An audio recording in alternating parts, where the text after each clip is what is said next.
The biggest benefit of playing an aggressive yet small betting style is that you'll get more action on your strong hands while risking less chips.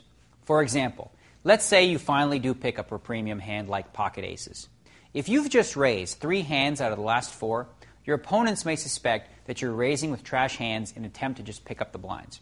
If a player behind you picks up a hand like pocket sevens, he may decide to re-raise you before the flop, figuring he has the best hand and can get you to lay down your hand.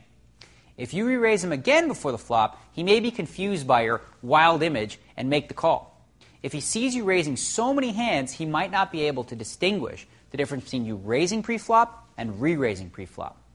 The re-raise steal after a raise isn't exactly a play that works all that well if your image is wild. For the most part, if you're going to raise a re-raise, you should have the goods. That play just doesn't fit well with small ball poker, which is what you want to play.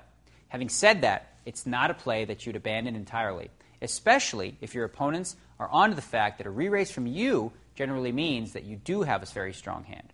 I can still remember the first time I saw this method of madness put to good use watching old-timer O'Neill Longston playing in a no-limit hold'em tournament years ago. With the blinds at 50-100, O'Neill was raising virtually every hand, but each one of those raises was the bare minimum. He'd make it 200 to go, and if someone re-raised him, he folded nearly every time. Then he raised it again to 200, and a young player made it 1,200 to go with pocket nines.